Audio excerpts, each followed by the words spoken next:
teman-teman, selamat datang di acara Fisiologi Tumbuhan yang ketiga, yaitu tentang respirasi dan fotosintesis.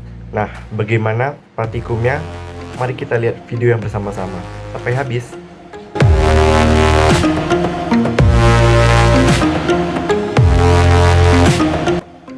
Metode yang ini sangat mudah teman-teman.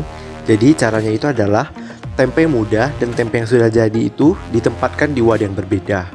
Nah, kemudian diamati selama 2 hari dan juga dipegang untuk mengamati suhunya.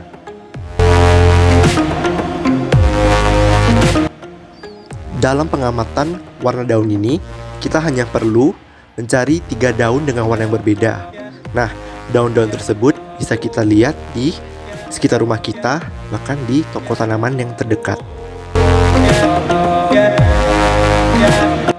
Berikut adalah tabel pertama, yaitu hasil percobaan fotosintesis pada Hydrilla verticillata. Fotosintesis adalah suatu proses biokimia pembentukan karbohidrat dari bahan anorganik yang dilakukan oleh tumbuhan dengan bantuan cahaya matahari. Nah, berdasarkan tabel yang tadi itu, tanaman yang diletakkan pada tempat terang memiliki gelembung lebih banyak dibandingkan tanaman yang ditempatkan pada tempat teduh dan tempat gelap. Nah, tanaman yang pada tempat gelap ini gelembungnya paling sedikit. Munculnya gelembung ini menandakan bahwa Hydrilla verticillata sedang melakukan fotosintesis. Hal ini sesuai dengan pernyataan Siregar dan kawan-kawan tahun 2017 yang menyatakan bahwa tanaman Hydrilla akan berfotosintesis pada daerah yang mendapat intensitas cahaya matahari yang tinggi, yang ditandai dengan munculnya gelembung kecil dari tanaman.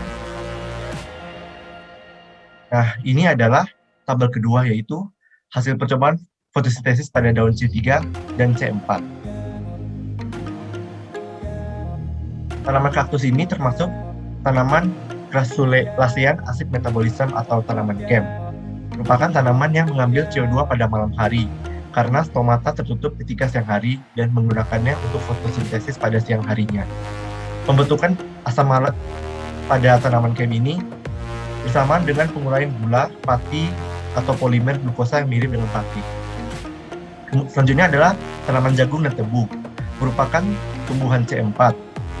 Tanaman C4 ini tumbuhan monokotil yang daunnya tidak dilengkapi dengan jaringan parenkim palisade, sehingga fotosintesisnya ada di jaringan spons yang letaknya dekat dengan permukaan bawah epidermis daun. Tanaman C4 ini CO2-nya itu diikat oleh PEP atau fosfoenol pirufat. Selanjutnya adalah tanaman C3. Tanaman C3 ini contohnya kedelai, merupakan tanaman golongan dikotil, di mana daunnya itu dilengkapi parenkim palisade dengan posisi daun yang selalu menghadap ke atas ke arah matahari. Tanaman C3 ini enzim menyatukan CO2 dengan RUBP dalam proses awal asimilasi, yaitu enzim Bisco. Juga dapat mengikat O2 pada saat yang bersamaan untuk proses fotorespirasi, sesuai dengan teori Stompu tahun 1995. Nah, yang ini adalah tabel 3, yaitu hasil pengamatan daun. Pigmen hijau yang ada pada tanaman seroja itu berasal dari klorofil, terdapat pada kloroplas. Pada tumbuhan tingkat tinggi, menurut Indra T dan kawan-kawan tahun 2019, kloroflas terdapat pada jaringan parenkim palisade dan parenkim spons daun. Selanjutnya adalah pada tanaman lidi gading.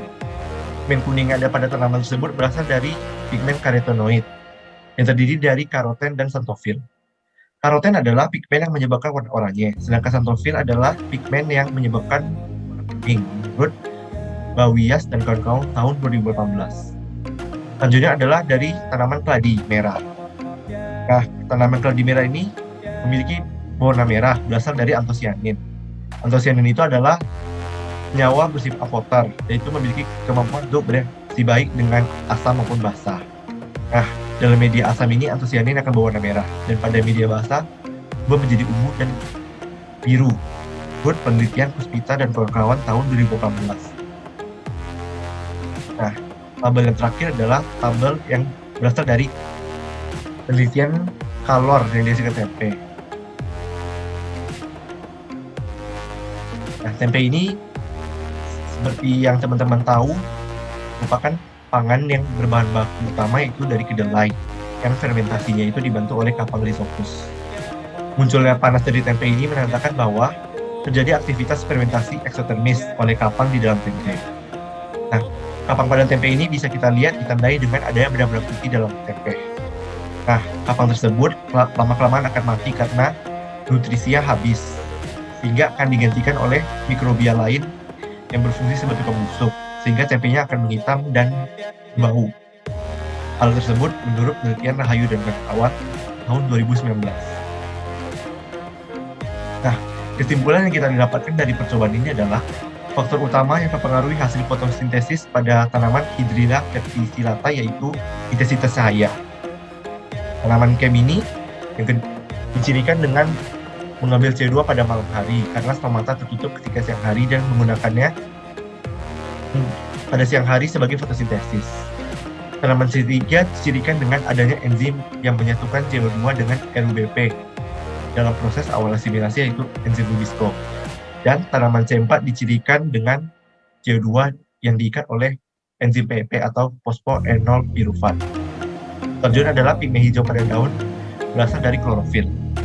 Kemudian pigmen merah berasal dari antosianin dan pigmen kuning dari daun berasal dari karotenoid.